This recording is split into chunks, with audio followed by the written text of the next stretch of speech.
Okay, I'm ready to start the rust removal process. This is on my 1945 Dietz Little Wizard lantern, and these instructions are straight off of lanternnet.com. And I've removed the burner and the globe and the fuel cap from the lantern.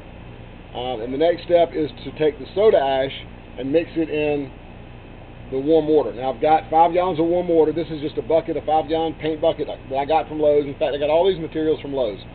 But I'm going to take a 1/4 cup of the soda ash, and I'm using pH Up, which I got from the swimming pool chemical section at Lowe's.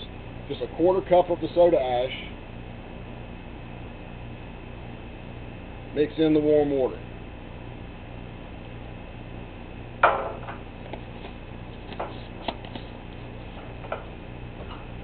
Just got a spoon from the kitchen. You're going to mix it up, make sure that it's dissolved and diluted and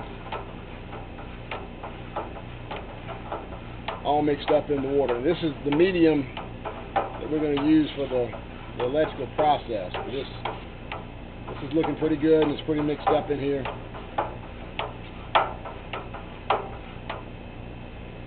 Okay, now the next step is to connect the red. I've got a little battery charger here. All right, we're going to connect the positive clamp to an anode. And for this, I'm using an 18-inch piece of rebar.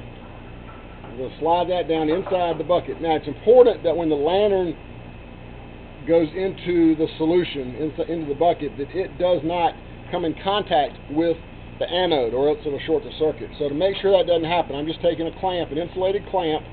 I'm going to clamp the side of the rebar to the bucket so that it won't move while it sits overnight. All right, the next step is to take the negative clamp and connect it to the lantern. Now, what I've done is I've taken just a piece of solid copper wire, I've stripped off the ends of it. I've connected one piece to the side of the lantern, to just a piece of the lantern. The other piece I'm going to connect to the other clamp on the battery charger. Make sure that there's a good solid connection on the battery charger. Then we're going to submerge the lamp, the entire lantern, into the solution. Well, there goes my...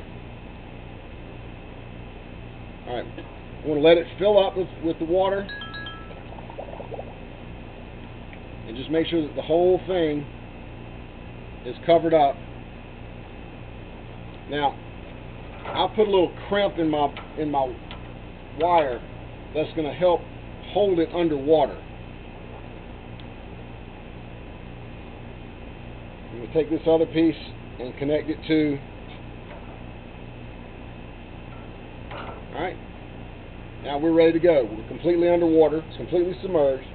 Now I'm going to take my battery charger and I'm going to plug my battery charger in. The battery charger needs to be on a 12-volt battery charger set for 5 to 10 amps. I'm going to do that overnight.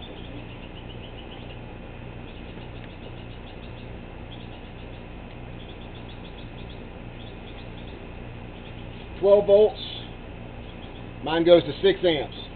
So that's the process. Now all we have to do is wait.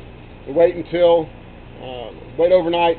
Now this process produces hydrogen. As the chemicals break down the rust, it also produces hydrogen gas. So it's good to do it outside. I'm doing it on my deck, so that hydrogen gas, any that escapes, does not.